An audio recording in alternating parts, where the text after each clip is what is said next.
কোটা সংস্কার আন্দোলনে উত্তাল দেশ, উত্তপ্ত রাজপথ। আজও শাহবাগ মোড় অবরোধ করে আন্দোলনরত শিক্ষার্থীদের দাবি আইন করে কোটা নিয়ে সংসদে আইন পাশ করতে হবে এবং আইন করে সমাধান করতে হবে। অন্যদিকে শিক্ষার্থীরা বলছে প্রতিবারই সরকার হাইকোর্টকে ঢাল হিসেবে ব্যবহার করে শিক্ষার্থীদের সাথে টালবাহানা করছে। অন্যদিকে আইনমন্ত্রী বলেছে স্বাধীনতা বিরোধীরা কোটা বিরোধী আন্দোলন ঘিরে ষড়যন্ত্রে লিপ্ত। শিক্ষার্থীদের আন্দোলন বাদ দিয়ে আদালতের আদেশ মেনে ঘরে ফেরার আহ্বানও জানিয়েছেন আইনমন্ত্রী। কোটা নিয়ে বাংলাদেশের প্রেক্ষাপটে কেন এত বিতর্ক, এসব নিয়ে আজকের আলোচনা। সবাইকে আমন্ত্রণ জানিয়ে শুরু করছি দেশ টেলিভিশনের সাপ্তাহিক আয়োজন আড়াইসিএল স্টিল নিবেদিত সপ্তাহের দেশ। ফারদাস জি রয়েছে আপনাদের সঙ্গে। আজ আমরা বিষয়বস্তু নির্ধারণ করেছি মুক্তিযোদ্ধা কোটা, হা অথবা না। দর্শক, এই আলোচনায় তিনজন সম্মানিত অতিথি আছেন স্টুডিওতে। চলুন এ পর্যায়ে পরিচিত হই। স্টুডিওতে আছেন ব্যারিস্টার সেলিম আলতাফ জর্জ, প্রেসিডিয়াম সদস্য, আওয়ামী যুবলীগ। আছেন নীলুফার চৌধুরী মনি, স্বনির্ভর বিষয়ক সম্পাদক, বিএনপি। সেই সঙ্গে আছেন মোহাম্মদ শাহিদুর রহমান চাপা, কো চেয়ারম্যান, জাতীয় পার্টি। তিনজনকে আমন্ত্রণ জানাচ্ছি আজকের আলোচনায়। জনাব শাহিদুর রহমান চাপা, আপনাকে দিয়ে আলোচনাটা শুরু করি। যেমনটি বলছিলাম যে কোটা ঘিরে বাংলাদেশে এত বিতর্ক, আমরা আন্দোলন দেখছি, বাংলা ব্লকেট দেখছি, সেই দিকে কিন্তু সরকার এক ধরনের বক্তব্য দিচ্ছে, আবার আন্দোলনে তো শিক্ষার্থীরা আবার ভিন্ন বক্তব্য দিচ্ছে। সংকটটা কেন আমরা জিয়ে রাখছি? আর আপনি নিজেও একজন মুক্তিযোদ্ধা কোটাকে সমর্থন করেন কিনা, সেটিও একটি প্রশ্ন থাকছে। ধন্যবাদ আপনাকে, ধন্যবাদ আমার অত্যন্ত প্রিয় দুইজন সহ আলোচক এবং দেশ টিভির দর্শক শ্রোতা। মুক্তিযুদ্ধ করেছিলাম জাতির জনক বঙ্গবন্ধুর নেতৃত্বে। আমি আওয়ামী লীগ করিনি,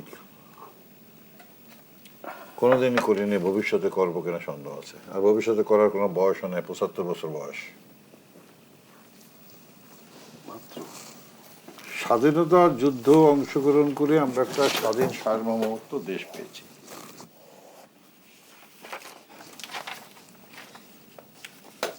আমাদের ছেলেরা, নাতি নাতনিরা এই ভোগ করবে, এই জন্য আমরা স্বাধীনতা অর্জন করিনি। আমার ছেলে বছর ৩ আগে জিজ্ঞেস করলো, আব্বু তো ও তো থাকে বাইরে, পড়ালেখা করছে সব কিছুই, তোমার কি একবারও ফিলিংস হয় না যে তুমি যুদ্ধ করছো, তুমি দেশের একটা নাগরিক, তুমি তোমার নামের আগে বীর মুক্তিযুদ্ধ লেখো না? লেখার তো দরকার নেই। যুদ্ধ করছি দেশ ও জাতির স্বার্থে, নাম লেখে তো আমাকে দরকার নেই। আমি ২০,০০০ টাকা তো নিব না। আমাদের যে ২০,০০০ টাকা করে দিচ্ছে, ঠিক আছে, অনেক পঙ্গু মুক্তিযুদ্ধ আছে, সব মিলা সবই ঠিক আছে, কিন্তু আমাদের ছেলেপেলেরা মুক্তিযুদ্ধে আমরা অংশগ্রহণ করেছি বলে তারা একটা আলাদা সুবিধা পাবে, এ কথা ঠিক না। আমরা যখন যুদ্ধ করেছি, দেশে আপামার জনসাধারণ সবাই তার ভোগ করছে, সবাই আমরা ভোগ করছি। মেধা তালিকার ভিত্তিতে যদি হয়, আপনার চাকরি হয়, সেটা ভালো না? অনেক আছে আমার জানা মতে জীবনে পড়ালেখা করে নেই, ধান চাল দিয়ে পাশ করেছে। এই কোটা পদ্ধতি বাতিল না হওয়া পর্যন্ত এদেশের মেধা শক্তি কোনো রকমই তারা দাঁড়াতে পারবে না। একটা দেশ চালাতে হলে, একটা দেশ জাতি চালাতে হলে, ধরেন আমরা এখানে করছি, আপনার মতন বহু জুই আছে যারা মহিলা আছে বাংলাদেশে। কই আপনি তো এখানে অ্যাঙ্কর করতেছেন দীর্ঘ বছর ধরে, আর কেউ নাই? আপনার প্রতিভা আছে, আপনার প্রজ্ঞা আছে, ভালো লাগা আছে। বাংলাদেশে ১৯ কোটি মানুষ আছে, তো ঘুরে ফিরে কিন্তু আমরা এই কয়জনই কিন্তু টকশোতে আসি। এর কারণটা কি? এই টেলিভিশনগুলি জানবে যে এই লোকগুলির কাছে কিছু কথা পাওয়া যাবে। একটা লেম্যান কি কথা বলবে? টেলিভিশনের সামনে আসলে তো দাঁত হয়ে যাবে। আমি মনে করি কোটা পদ্ধতিটাই বাতিল করা উচিত। আমাদের দেশে অনেক পঙ্গু আছে, অনেক যারা বধির মানুষ আছে। আমার বিজয়নগরে বধির স্কুল আছে, আমার অফিস টফিস ওদিকে। অনেক মেধাবী ছাত্র আছে, তাদেরকে আরও মেধা করার জন্যে তাদের কাছে তাদের যদি গাইড করা যেত, তাহলে আমাদের এমনি সাধারণ ছাত্রছাত্রীদের চাইতে অনেক ভালো করতে পারতো। জনাব শাহিদুর রহমান টেপা, আমরা উন্নত বিশ্বের কথা যদি বলি, আমরা দেখি কানাডায়ও কিন্তু কোটা প্রথা রয়েছে, ভারতে রয়েছে পাশের দেশ, সেখানে কিন্তু কোটা নিয়ে সংকট নেই। আমাদের দেশে মূলত সংকটটা কোথায়, ব্যবস্থাপনায় কিনা? প্রশ্নটি আপনার কাছে থাকছে। পরবর্তী অংশে আমি আবারও ফিরছি। ধন্যবাদ জানাচ্ছি। এটা নিয়ে আমাদের বিপর্য বিষয় না, জি, সে বিষয়ে আসবো, আমি বিস্তারিত আলোচনায় আসবো। ধন্যবাদ জানাচ্ছি। নীলুফার চৌধুরী মনি, কোটা সংস্কার আন্দোলন ঘিরে অনেক প্রশ্ন ইতিমধ্যে উত্থাপিত হয়েছে। যেমনটি বলা হচ্ছে যে স্বাধীনতা বিরোধী প্রেতাত্মারা ষড়যন্ত্রে লিপ্ত কোটা আন্দোলনের উপর ভর করে। বলা হচ্ছে পরজীবী বিএনপি আবার নিজের আন্দোলনে ব্যর্থ হয়ে কোটা আন্দোলনের উপর ভর করেছে। কি বলবেন সব মিলিয়ে? ধন্যবাদ আপনাকে, ধন্যবাদ যারা শুনছেন তাদের, পাশাপাশি ধন্যবাদ শুভেচ্ছা আমার সহ আলোচক বৃন্দকে। দেখেন, বিএনপি এই দেশের নাগরিক, বিএনপি এই দেশেই রাজনীতি করে, এই দেশে বিএনপি সংগঠন এই দেশের মানুষকে নিয়ে চিন্তা করে, এটা তো নো ডাউট, একদম ক্লিয়ার কাট। এবং এই দেশের মানুষের কথা চিন্তা করে একটা অগণতান্ত্রিক স্বৈরাচার ফ্যাসিস্ট সরকারের আন্ডারে নির্বাচনে যায় না। কিন্তু এই দেশের যাদের হাতে ভূত ভবিষ্যৎ, তাদের নিয়ে ছিনিমিনি খেলবে এই দেশের সরকার, এটা তো হতে পারে না। বিএনপির এখানে নামার দরকার নাই, কিন্তু সমর্থন দিতে তো অসুবিধা কিছু নাই। বিএনপি ওইখানে যদি গিয়ে আন্দোলন করতো, তাহলে বিএনপির নেতাদের আপনারা দেখতেন। এটা ছাত্রদের ব্যাপার, ছাত্ররা দেখবে। তবে আমি মনে করি যে কথাটা একজন মুক্তিযোদ্ধা, বীর মুক্তিযোদ্ধা বললেন, আমি তার সাথে একমত 100%। শুধু একমতই না, আমি একজন এই দেশের 2 কলম লেখাপড়া করা একজন মানুষ। ওই কোটা আন্দোলনে আজকে যদি আমার বয়সটা এমন থাকতো, আমিও হয়তো থাকতাম। এটার জন্য বিএনপি আওয়ামী লীগ করার দরকার ছিল না। আপনি কি বলতে পারবেন যে নেতারা বলতেছে এত কথা, তারা বুকে হাত দিয়ে বলতে পারবে যে ছাত্রলীগের মেধাবী ছেলেরা নাই?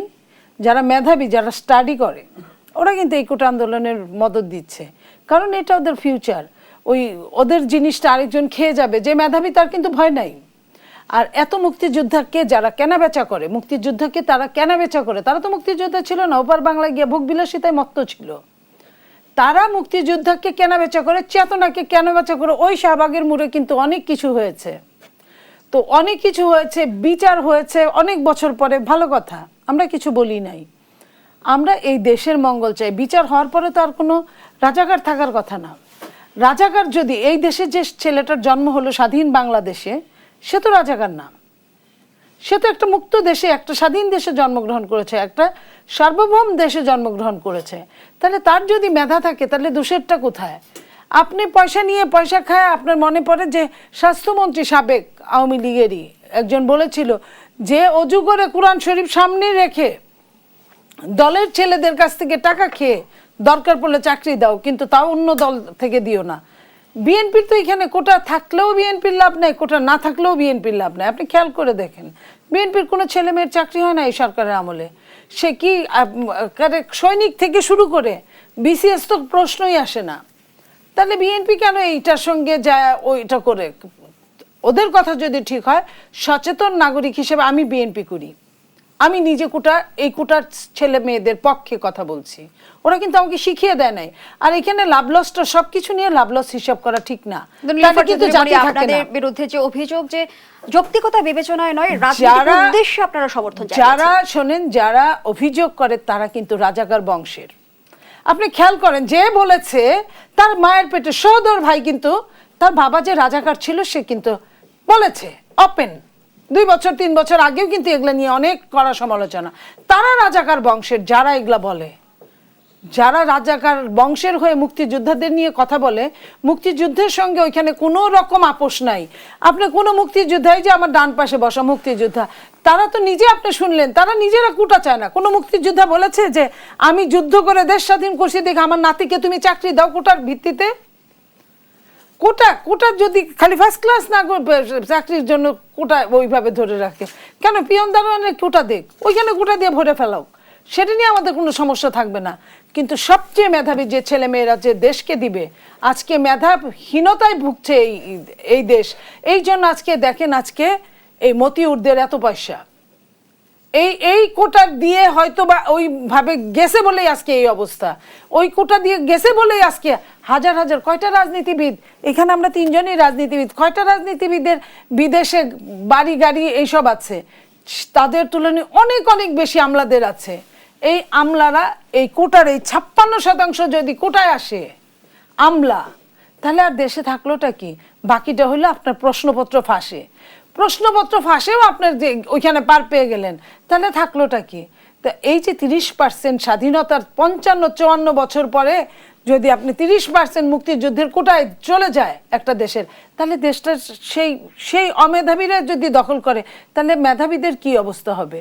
আপনি মুক্তিযুদ্ধের জন্য ওনারা এত মায়া কান্না করে, রাস্তায় মুক্তিযোদ্ধারা রিক্সা চালায় ভাত পায় না, ভিক্ষা করে ভাত পায় না, তখন ওনাদের মায়া কান্নাটা কোথায় যায়? অরিজিনাল যারা মুক্তিযোদ্ধা, আপনার অনেক পত্রিকা ইতিমধ্যে অনেকবার করে লিখেছে যে হাজার হাজার মুক্তিযুদ্ধের সনদ নিয়েছে, যাদের কিনা জন্মের সময় মুক্তিযুদ্ধের সময় জন্ম হয়েছে অথবা মুক্তিযুদ্ধের সময় 1-2 বছর বয়স হয়েছে, এরকম এই কোটায় অনেকেই চাকরি নিয়েছে, তারা কিন্তু এখনো চাকরিতে বহাল তবিয়তে আছে। তো এটাকে কি আপনার কোটা বলে? আর এতদিন পরে একটা দেশের, যেখানে দেশ সৈন্য সৈন্য উত্তরণ ঘটবে, যে দেশের 1.5 কোটি মানুষ বিদেশে অর্জব করে, কাজ করে, দেশে টাকা পাঠায়, ডলার পাঠায়, সেই দেশে ডলার দেউলিয়া হয়ে যায়। আপনি বুঝেন এইখান থেকে যে দেশটা সম্পূর্ণরূপে চলে বিদেশিদের ইনকামে, প্রবাসীদের ইনকামে, সেই দেশটার আজকে চরম দুর্গতি, চরম খারাপ অবস্থা। এই আমলারা, এই কোটার আমলারাই কিন্তু টাকা এই আলোচনা আমি আবার আসবো। ধন্যবাদ জানাচ্ছি নীলুফার চৌধুরী বড়ি, ব্যারিস্টার সেলিম আলতাফ জর্জ। একদিকে সরকার বলছে যে কোটার বিষয়টি আদালতে, সরকারের কিছুই করার নেই, কিন্তু আমরা গতকাল হাইকোর্টের সংক্ষিপ্ত রায়ে যেমনটি দেখলাম যে সরকার চাইলে কোটা পরিবর্তন এবং পরিবর্ধন করতে পারে। সেই দিকে আবার শিক্ষার্থীরা অভিযোগ করছে যে হাইকোর্টকে ঢাল বানিয়ে সরকার শিক্ষার্থীদের সাথে টাল বাহানা করছে। হচ্ছেটা কি? সমাধান কি নির্বাহী বিভাগের কাছে নাকি আদালতের কাছে? ধন্যবাদ আপনাকে। আমাদের সহ আলোচক সহ যারা দেখছেন তাদেরকে শুভেচ্ছা জানাচ্ছি। এটা বাংলাদেশের বর্তমান সময়ে একটা অত্যন্ত গুরুত্বপূর্ণ আলোচনা, কিন্তু এই গুরুত্বপূর্ণ আলোচনার ক্ষেত্রে আমি ব্যক্তিগতভাবে মনে করি যেটা, যে আমাদের এখানে 3 জন আমরা বিভিন্ন মতাদর্শের মানুষ আছি, আমাদের আইডিয়ালিস্টিক ডিফারেন্সেস আছে, কিন্তু সেইটার উপরে ভিত্তি করে যদি আমরা এই সমস্যার বিষয় নিয়ে আলোচনা করি, তাহলে এটা সমাধান কখনোই হবে না।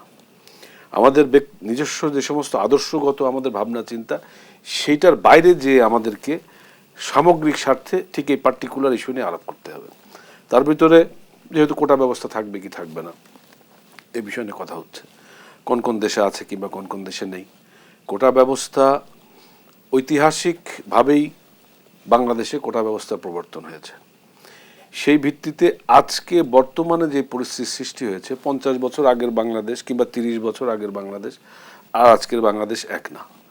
অতএব এই বাস্তবতার নিরিখে এই কোটা ব্যবস্থার সংস্কার অত্যন্ত জরুরি হয়ে পড়েছে।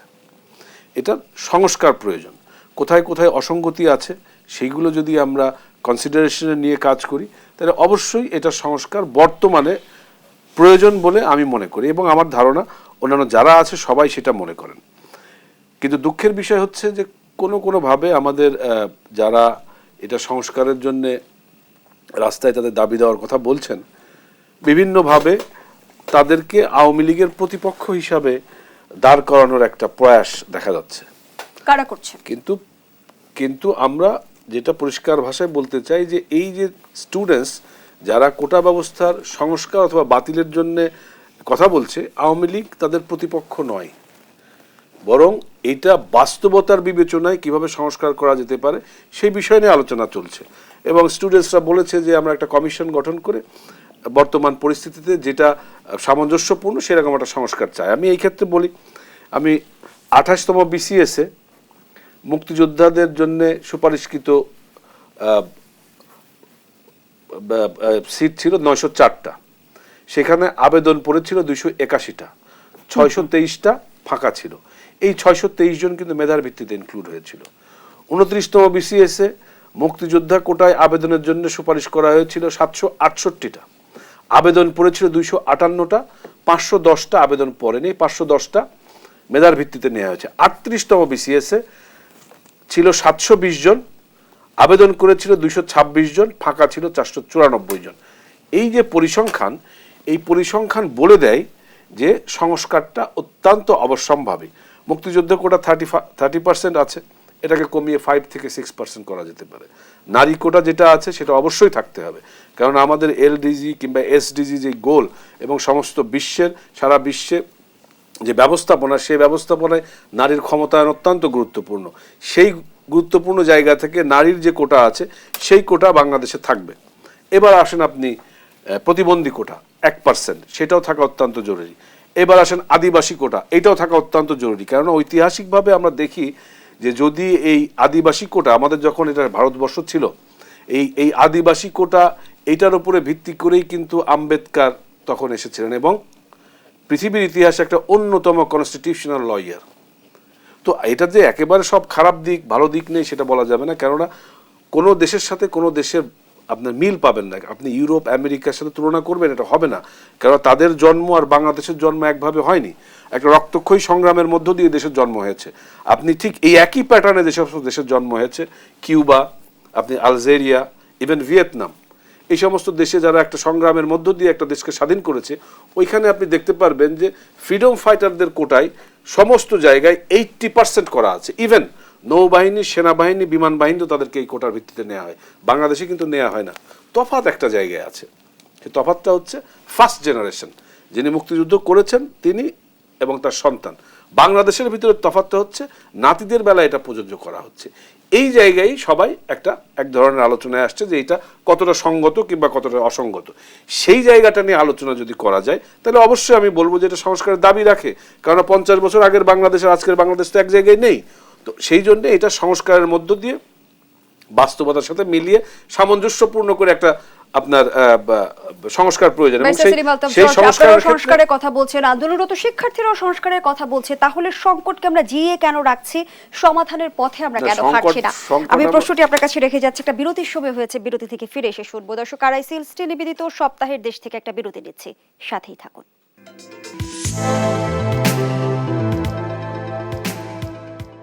ফিরে এলাম, আপনারা দেখছেন আরআইসিএল স্টিল নিবেদিত সপ্তাহের দেশ। আজকের আলোচনা চলছে মুক্তিযোদ্ধা কোটা হা না এই শিরোনামে। আবারও ফিরছি আলোচনায়। ব্যারিস্টার সেলিম আলতাফ জর্জ, যে প্রশ্নটি আপনার কাছে ছিল, আমরা গতকাল শুনেছি যে জনপ্রশাসন মন্ত্রী কিন্তু বলেছেন পুরোপুরি বাতিল নয়, সরকার কোটা সংস্কার চায়। আপনিও কিছুক্ষণ আগে আপনার বক্তব্যে বলছিলেন যে কোটার যৌক্তিক সংস্কার দরকার। আমরা দেখলাম 2018 সালে পুরো কোটা ব্যবস্থাকে বাতিল করে দেওয়া হলো, 6 বছর পরে আবার পুনর্বহাল করা হলো। সবকিছু মিলিয়ে আমরাই কি সংকটটাকে জিয়ে রাখছি? সমাধানের পথ কেন তৈরি হচ্ছে না? না, এটা ঠিক না। এটা সংকট জিয়ে রাখার কোনো বিষয় না।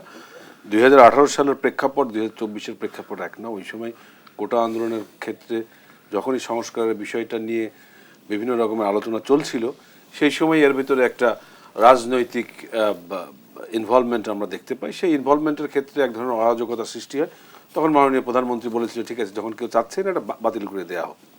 তো তারপরে আজকে যখন এই বিষয়টা সংক্ষুব্ধ কোনো পক্ষ আদালতে গেল, তখন আদালত একটা অবজারভেশন দিয়ে বললো যে এটা বহাল করা হোক, পরিপত্র বাতিল করে।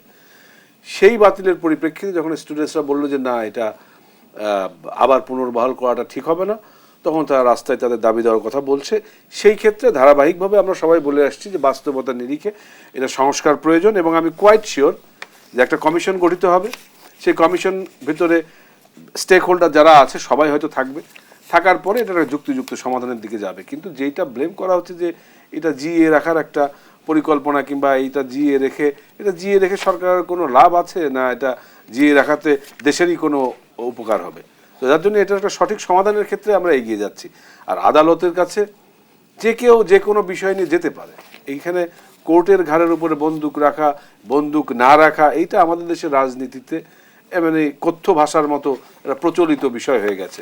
কোনো কিছু হলেই আমরা এই কথাটা বলে ফেলি। তো যাই হোক, যে যার মতো কথা বলবে, এটা তো আর অসুবিধা নেই। কিন্তু আপনার এই হাইকোর্ট যখন পরবর্তীতে কথা বলল, সরকার চাইলে এটা সংস্কার করতে পারে এবং সংস্কার করাটা তাদের এই এখতিয়ারভুক্ত। এই ক্ষেত্রে অ্যাপিলেট ডিভিশন, এটা হাইকোর্ট তার মূল জাজমেন্টের ক্ষেত্রে এইটুকু তারা প্রকাশ করেছে। এখন যেহেতু বিষয়টা অ্যাপিলেট ডিভিশনে আছে এবং অ্যাপিলেট ডিভিশন এটা 1 মাসের জন্য স্থগিত করেছে এবং এই 1 মাসের ভেতরে সামগ্রিক বিষয় পর্যালোচনার মধ্য দিয়ে তারা রায়টা প্রদান করবে। তো সেই বিষয় আমরা এখন সেই মধ্যবর্তী অবস্থানে রয়েছি।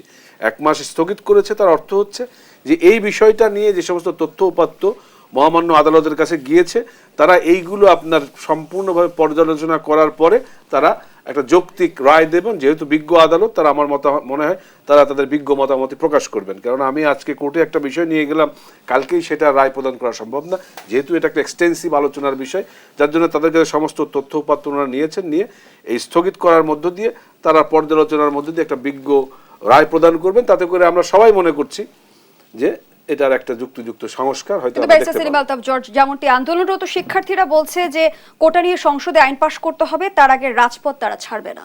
That's different question. এই প্রশ্ন তারা তাদের মতো করে করতে পারে, সেটার সাথে সরকারকে আপনার বাধ্য করানো কিংবা সরকারের উপরে এক ধরনের চাপ সৃষ্টি করা, নানান রকমের কথা শিক্ষার্থীরা বলতে পারে। কিন্তু বাস্তবতা নিরিখে যেহেতু সর্বোচ্চ আদালতে এটা পেন্ডিং অবস্থায় আছে, তারা কি রায় দেবে তার উপরে ভিত্তি করে সংসদে আইন সংশোধন হবে এবং তার উপরে ভিত্তি করেই এটা পরবর্তীতে আপনার কার্যকরী হবে। এখন গভর্নমেন্ট আপনার চাইলেই একটা পেন্ডিং বিষয় যখন সর্বোচ্চ আদালতে থাকে, গভর্নমেন্ট চাইলেই একটা সংসদে সেটা সংশোধন করে বলে দিতে পারে না। যখন এটা পেন্ডিং অবস্থায় আছে, এটা শেষ হবার পরে সংসদ তার পদক্ষেপ নেবে। ধন্যবাদ জানাচ্ছি। নিরুফার চৌধুরী বলি, কোটার মতো ভোটের জন্য শিক্ষার্থীদের লড়াই করতে অনুরোধ জানিয়েছেন বিএনপি নেতা আমির খসরু। অনেকেই বলছে তাহলে কি আসলে সমর্থন নাকি শিক্ষার্থীদের ইন্ধন? দুটোর কোনোটাই না, কারণ এটা সচেতন করা। এই একজন বলে না যে এখন যৌবন যার, যুদ্ধে যাবার তার শ্রেষ্ঠ সময়। শুধু তারা যদি তাদের ভোটের অধিকারটা সুসংগঠিত করতে পারতো, তাহলে কোটা নিয়ে আজকে এত দ্বন্দ্ব হতো না। কারণ যে কোটাটা একটা নির্বাহী প্রধান ব্যক্তি এক কথায় শেষ করে দিতে পারে সংসদে দাঁড়িয়ে, সেটা আবার পুনরুজ্জীবিত হয় কিভাবে? সরকার না চাইলে আপনার এই সরকারের লোকগুলা কে? সব সাবেক ছাত্রলীগ করা সবাই। কেউ কি সরকারের হুকুম ছাড়া কোনো দাড়ি কমা ফুল স্টপ লেখার সামর্থ্য, স্পর্ধা তাদের নাই। সরি টু সে, আমি বিচার বিভাগের প্রতি শ্রদ্ধা জানিয়েই বলছি, কিন্তু আমি এটাও বলতে চাই যে সংবিধান কি বলে। সংবিধান কিন্তু বিচার বিভাগের কথা বলে নাই, কোথাও নাই। আপনার সংবিধানে, এই যে সংবিধানটা 16 ডিসেম্বর 72-এ গঠিত হয়েছিল, সেই সংবিধানের আছে 29 অনুচ্ছেদে যে প্রজাতন্ত্রের কর্মে নিয়োগ বা পদলাভের ক্ষেত্রে সকল নাগরিকের জন্য সুযোগের সমতা থাকবে। গেল, কেবল ধর্ম, বর্ণ, গোষ্ঠী, নারী পুরুষ ভেদে বা জন্মস্থানের কারণে কোনো নাগরিক প্রজাতন্ত্রের কর্মে নিয়োগ বা পদলাভের অযোগ্য হইবেন না, বলে দিয়েছে স্পষ্ট। এবং 28 অনুচ্ছেদেও একটা জিনিস আছে যে নারী, শিশু কিংবা অনগ্রসর শ্রেণীর জন্য বিশেষ সুবিধা দিতে বাধা নাই। এটা তাহলে কাদের? বিচার বিভাগের কিন্তু এখানে কোনো কোশ্চেন আসছে না, এটা নির্বাহী বিভাগের কাজ। তো নির্বাহী বিভাগের প্রধান 18 সালে বলে দিল, যাও ঠিক আছে তোমাদের কোটাই থাকবে না, বাতিল করে দিলাম। সেই দিন তো ছাত্ররা কোটা বাতিল চায় না, আজকেও বাতিল চায় না, তারা সংস্কার চেয়েছিল। আমরা এমন সন্তানদের জন্ম দেইনি যারা একবারে অবিবেচক, প্রত্যেকটা এরা তো আমাদেরই সন্তান। তো তাদের তো মিনিমাম বিবেকটা আছে, তাহলে সরকারের কেন বিবেক থাকবে না? সরকার আজকে এক কথা বলবে, কালকে আরেক কথা বলবে, অবস্থা বুঝে কথা বলবে, এটা তো হতে পারে না। এই জন্য আমরা বলি আওয়ামী লীগ যেটা বলে সেটা করে না, যেটা করে সেটা বলে না। তো আপনার এই যে যেমন ধরেন সাধারণ সম্পাদক, যিনি কিনা সারাদিন সবক দেয়, মুক্তিযোদ্ধা রাজাকার, উনি নিজেই তার বংশধর, উনি বললেন 2 দিন আগে যে আদালতের সিদ্ধান্তই কার্যকর হবে। আচ্ছা, ভালো কথা। উনি যদি বলেন আদালতের সিদ্ধান্ত, এটা কিন্তু ওই পঞ্চদশ সংশোধনই পায় নাই যে একদম রায়, পূর্ণাঙ্গ রায় গঠিত হওয়ার আগে আইন পাশ করা সারা। তো এটা ছাত্রদের জীবন মরণ সমস্যা। অথচ হাইকোর্ট কি বলছে? হাইকোর্ট সেই দিন বলছিল যে অ্যাটর্নি জেনারেল বলছিলেন যে আদালতই সে ঠিক করবে কি হবে। আমি বলি, হ্যাঁ সেটাই আসছি। পরের দিন হাইকোর্ট কি বলছে? যে সরকার চাইলেই কোটা পরিবর্ধন করতে পারে। হাইকোর্ট কিন্তু যা তার রুলের মধ্যে বলে দিয়েছে। তো সরকার চাইলেই, যদি এখানে কিন্তু কোনো আর অপশন নাই, সে কিন্তু এই লাইনটাই বলেছে, আমি ইনভার্টেড কমাই বললাম। পরিবর্তন যদি করতে পারে, তাহলে সরকার কেন হাইকোর্টের উপর আবারও দোষ চাপাচ্ছে? সেই ঠিক এই প্রশ্নটি নিয়ে আমি আপনার কাছে যেতে চাই। সরকার যদি সমস্যার সমাধান করতে পারে, তাহলে আন্দোলনরত শিক্ষার্থীরা কেন রাজপথে? ধন্যবাদ, আপনার একটা সুন্দর প্রশ্ন। সরকার যদি করতে পারে প্রশ্নবোধক চিহ্ন না নাকি? এটিও তো আসে বিস্ময় সূচক চিহ্ন, প্রশ্নবোধক চিহ্ন আসে না? সরকার যদি করতে পারে, সরকার পারে নাকি? এই সরকার কেন, অতীতের যত সরকার আছে কি পারে না? তো সেই ক্ষেত্রে আমাদের মহামান্য সুপ্রিম কোর্ট, হাইকোর্টের কাছে তো যাওয়ার কোনো প্রয়োজন নাই, একেবারেই নাই। কোঠা পদ্ধতি, আমি এদেশের একজন নাগরিক হিসেবে মনে করি কোঠা পদ্ধতি থাকাই উচিত না। মেধা তালিকা ভিত্তিক যারা বিসিএস করবে, নন বিসিএস ক্যাডার করবে, কতজন বিসিএস পরীক্ষা দেয়, কতজন বিসিএস অফিসার হয়, তার সংখ্যা কত? এই সংখ্যা আপনি যদি গুণে দেখেন 1%ও না।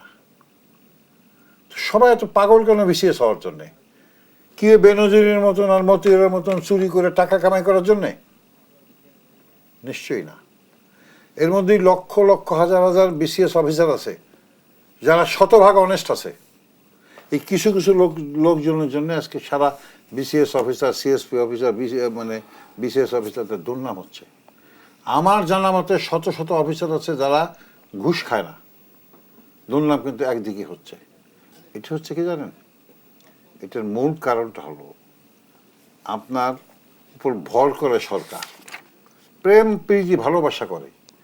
এই প্রেম প্রীতি ভালোবাসা যতদিন বন্ধ না হবে ততদিন, কালকে এক মুক্তিযোদ্ধার সন্তান বলল, তার বাবা তারে বলতেছে আমি যুদ্ধ করে ফেরত আসছি, এটি কি তোমার বড় পাওনা নয়?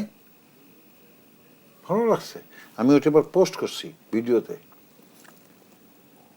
আমি মনে করি যে একজন শিক্ষার্থী যারা পড়ালেখা জানে, মেধাভিত্তিক, তাদেরই সরকারি কোঠায় দেওয়া উচিত। ধার করে আনিয়া ধাক্কা দিয়ে ফেলাই দিয়া, ইদানিং আবার দেখছি ওই যে বিকারুন্নিসা বড় বড় স্কুলে লটারি হয়, এই লটারির মধ্যেই দেখা গেল যে লও লিখতে পারে না, সেও পাশ করে দেয়।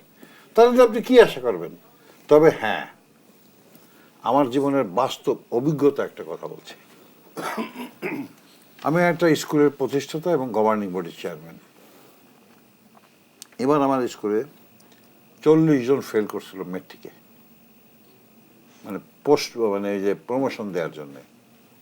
তা আমি চিন্তা করলাম এই 40 জন ছেলেমেয়ে নষ্ট হওয়া যাবে। ওই ছেলেমেয়েদের জিজ্ঞেস করলাম, বাবা তোমরা কি পাশ করতে চাও? আমার বললো জি স্যার, পাশ করতে চাই। আমার স্কুলের কথা বলতেছি। তা আমি আমার হেডমাস্টার এবং শিক্ষকদের মিলে মিটিং করলাম, কি করা যায়। বলো স্যার কোনো ব্যাপারই না, ওদের আমরা কোচিং করাবো, দরকারে বাসায় যায় পড়বো। এবং আশ্চর্যজনক হলেও সত্য, 100% গ্রাম্য স্কুলে পাশ করেছে। ধন্যবাদ জানাচ্ছি তার মধ্যে শহীদুর রহমান টেপা। GPA আবারও 5 বিরতির সময় হয়েছে, বিরতি নিয়ে ফিরছি। দর্শক, আরআইসিএল স্টিল নিবেদিত সপ্তাহের দেশ থেকে আবারও বিরতিতে যাচ্ছে, সাথেই থাকুন।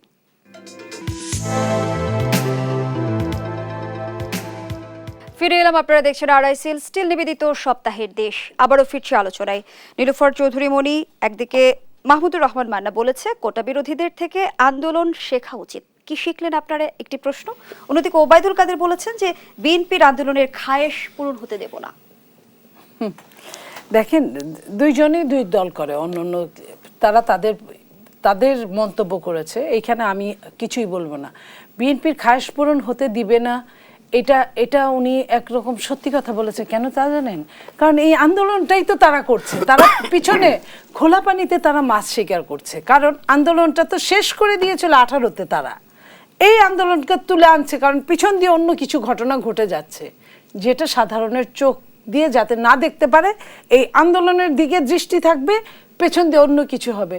হতে পারে আপনার সাপ ঘোরাঘুরি করবে, হতে পারে সাপের বদলে অন্য কিছু আসবে, হতে পারে অন্য কিছু চলে যাবে, হতে পারে ওই যে আমরা দেখলাম 1 দিন 2 দিন আগেই চলে আসলেন।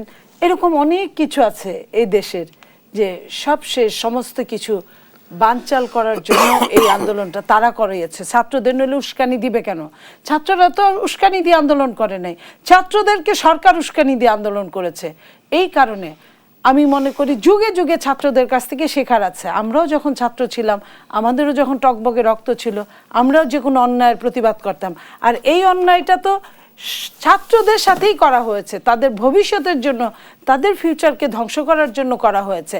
সো ছাত্রদের কাছে সবসময় শেখা উচিত, সবসময় তারা তাদের স্পিরিটটা আর আমাদের বুদ্ধিটা, আমাদের বলতে কোনো দলীয় বুদ্ধি না, প্রবীণদের বুদ্ধির কথা বলছি বা যারা অভিজ্ঞদের বুদ্ধির কথা বলছি, সেটা করা। তবে সরকার যেটা করছে সেটা ভীষণ খারাপ কাজ করছে। ধন্যবাদ জানাচ্ছি নীলুফার কারণ চৌধুরী, সরকার ব্যারিস্টার সেলিম নিজে আলতাফ এই কাজটা জর্জ। করছে। কোটা সংস্কার আন্দোলনের নেপথ্যে আপনারাই রয়েছেন, আপনারাই আন্দোলন করছেন, এমনটি অভিযোগ করছেন নীলুফার চৌধুরী। বলি, কি বলবেন? না, দিস ইজ ফলস অ্যালিগেশন। মানে এটা, এই অ্যালিগেশনটা যেটা দিচ্ছেন, দিস ইজ নট ট্রু, এটা ঠিক না। আর যদি এটা নিয়ে আমি আসলে এই বিষয়ে আমি বলেছি যে আমাদের আইডিয়ালিস্টিক ডিফারেন্সেসের বাইরে যে এটা নিয়ে কথা বলা উচিত, তারপরেও আমি যেহেতু ঘুরে ফিরে একই বিষয় উঠে আসে, সেই জন্যই বলছি আজকে যখন বিএনপি এই বিষয়টা নিয়ে খুব বেশি উদ্গ্রীব হয়ে গেল এবং নানানভাবে তারা চিন্তিত হয়ে পড়লো, তো 1991 থেকে 2001 পর্যন্ত 1996 পর্যন্ত ক্ষমতায় ছিলেন, এরপরে আবার 2001 থেকে 2006 পর্যন্ত ক্ষমতায় ছিলেন, তখন তো এই বিষয় নিয়ে তাদের এত উত্তেজনাও কখনো দেখা যায়নি, এই বিষয় নিয়ে তাদের খুব একটা মাথা ব্যথাও দেখা যায়নি, তখন এই সংস্কার কিংবা কি থাকবে না থাকবে এই বিষয় নিয়েও কোনো কথা হয়নি। তো ওনারা যখন রাষ্ট্রীয় ক্ষমতা পরিচালনা করেছেন, তখন যে বিষয়বস্তু নিয়ে নিজেরা কোনোদিন মাথা ঘামানো নাই, নিজেরা কোনোদিন এই বিষয়ে কোনো বিবৃতিও করেন নাই, তখন আবার ওনারাই কোনো বিশেষ পরিস্থিতিতে যখন এই বিষয়টা নিয়ে আবার সবক দিতে থাকেন, তখন জাতির কাছে এই প্রশ্নটা ওঠে যে কেন আজকে এই কথাটা বলছেন, কেন ওনারাও তো রাষ্ট্রীয় ক্ষমতায় ছিলেন, তখন কেন এই বিষয় নিয়ে ওনারা এত উদ্গ্রীব ছিলেন না। আজকে এই উদ্গ্রীব হওয়ার পেছনে হয়তো ব্যাক অফ দেয়ার মাইন্ড কোনো রকমের রাজনৈতিক ইন্ধন কিংবা চিন্তাভাবনা থাকতে পারে, সেই সংখ্যা থেকে আমরা এই কথাগুলো বলছি। আর্টিকেল 29-এর কথা আপা বলছেন, কনস্টিটিউশনের, দেখেন কনস্টিটিউশনে লেখার পরে এই কনস্টিটিউশনের কিন্তু এক্সপ্লানেশন, বিভিন্ন আর্টিকেলসের এক্সপ্লানেশন, এইটা বাংলাদেশের সর্বোচ্চ আদালত দিয়ে থাকে, এটা সমস্ত পৃথিবীতেই হয়। কনস্টিটিউশনে কোনো জায়গায় যদি আপনার কন্ট্রাডিক্টরি কোনো কিছু থাকে, সেইটার explanation highest court of this land দেবে এবং সেটার পরিপ্রেক্ষিতেই আবার সংবিধান সংযোজিত হবে বলে আমাদের একটা কাস্টমস আছে এবং সেই ভিত্তিতে সব কিছু চলে। তো যার কারণে আপনার আপা যেটা বলছেন আমাদের কনস্টিটিউশনেই তো এটা আছে, তাহলে এটা করে দিলে হবে না কেন? করে দিলে হতো, কিন্তু যখনই বিষয়টা আপনার বিফোর দ্য কোর্ট চলে গেছে, দেন আপনার কোর্টের ওই সময়টা পর্যন্ত ওয়েট করতে হবে কনস্টিটিউশনটাকে অ্যামেন্ড করার জন্য। এটা আমি জোর গলায় মুখ দিয়ে একটা কথা বলে দিলেই হবে না, সমস্ত কিছুরই একটা ধারাবাহিকতা এবং একটা প্রক্রিয়াগত পথ আছে, সেই প্রক্রিয়ার বাইরে যে কোনো কিছু করা অনুচিত হবে। শহীদুর রহমান টাপা, আমরা দেখছি কোটা সংস্কার আন্দোলন নিয়েও কিন্তু রাজনৈতিক দলগুলো পাল্টা অভিযোগ করছে, সেই জায়গা থেকে আসলে কোটা আন্দোলনের গন্তব্য কোন দিকে? শুনতে দুই দলের নেত্রীদের খারাপ লাগবে। এই দুইটা দলের কাজটা কি? কাজ হলো দুইটা। ওই যে টেলিভিশন আছে 20-25টা, ওইখানে দাঁড়ায় দাঁড়ায় মিষ্টি মিষ্টি কথা কবে, কি যে কি কয় ওরা নিজেরাও জানে না, বুঝলেন না? চেহারা দেখাইতে হবে, কথা বলতে হবে, এইটা হলো ওদের ব্যবসা। দুইটা দলেরই একই কাজ। আমার বক্তব্য কিন্তু সুস্পষ্ট, মেধাভিত্তিকভাবে সরকারি চাকরিজীবীদের চাকরি হওয়া উচিত। আপনার মাথায় গোবর মানে ওই যে গরুর যে পায়খানা টায়খানা করে ওই গোবর, আর আপনি কোঠা ভিত্তিতে যাইয়া আসবেন, আপনি বিসিএস অফিসার হয়ে যাবেন, আপনার বিসিএস লিখতে লাগবে, আপনার কলম যাবে 4টা, আর আপনি চুরি ডাহাতি যা আছেন আল্লাহ আকবার দিয়ে করবেন। এই আল্লাহ না হলে তো ভাই, গোবর না হলে তো আপনার সার হবে না, আর সার না হলে শস্য সার বানান আপনি রে ভাই, আর শস্য না আপনারা আমলি গেলেরা সার বানান আর চুরি করেন, অসুবিধা তো কিছু নাই। আল্লাহ আকবার দিয়ে করেন না রে ভাই। আপনার বেনজির আহমেদ কি করছে, আপনার মতিউর রহমান কি করছে, আজকে সব জায়গায় দেখেন। এবং আমি এইখানে বসে বলতে চাচ্ছি, আমি কয়েকদিন আগে, আমি গত পরশুদিনকে কানাডার থেকে আইছি। আরে ভাই, কানাডাতে শুনলাম বেগমপাড়া আছে, গেলাম ওই বেগমপাড়ায়, ওইখানে আমাকে মা বোনরা আছে, যারা যারা আছে, যে ব্যাকা হয়ে তেড়া হয়ে যেভাবে হাঁটে, শ্রদ্ধা করতে ইচ্ছা করে। ওরা আশেপাশের লোকজনের সাথে মেশে না, ওরা আমাদের এমপি রাজনীতিবিদদের বউ না। ওরা কারা? এরা কারা? আমলাদের বউ। এরা কারা? আমি নিজে দেখে আসছি, এরা কারা? এটা কোনো রাজনীতিবিদ না কেনা। এইখানে আমরা 3 জন রাজনীতিবিদ আছি। জয়বা এমপি ছিল, উনি এমপি ছিল, আমার দুর্ভাগ্যক্রম হলো সত্য, আমি এখন এমপি হইতে পারিনি, বাট আমি তো রাজনীতি করি। এই কোন লোকের বেগমপাড়া বলেন, মালয়েশিয়া বলেন, ভালোশিয়া বলেন, কোথায় কোথায় এদের কোনো টাকা পয়সা নেই। আছে কাজে জানেন, এই গোবর ভরা যারা লোক আছে মাথার মধ্যেই, এরা এই বেগমপাড়া, সেগমপাড়া, কেবমপাড়া, এই পাড়ায় বেকা হয়ে হাঁটতেছে রে ভাই। আমি এর মধ্যে দুইজনে চিনি, আমি গেছিলাম, ও আমার না চেনার ভান করলো, তো আমি একজন ডাকি করলাম যে রে ভাবি আপনি আমার চেনেন না? ও ভাই ভাই ভাই ভাই, তো আমার একটা অসুন্দর নাম আছে, এটা তো না চিনে যাওয়ার কোনো সুযোগ নাই। কে ভাই কে ভাই? আমরা আমাদের ভুলে আয়োজনের গেলেন, একেবারে আমার নাম শেষ পর্যায়ে টেপা। তিনজনকে ও অসংখ্য টেপা ভাই, ধন্যবাদ টেপা ভাই, জানাচ্ছি। এই হলো একেবারে শেষ অবস্থা, বুঝছেন পর্যায়ে না? আরএসএল এটা কোনো স্টেডিয়ামের রাজনীতিবিদদের সপ্তাহে বন্যা। ধন্যবাদ আমাদের সাথে থাকার জন্য।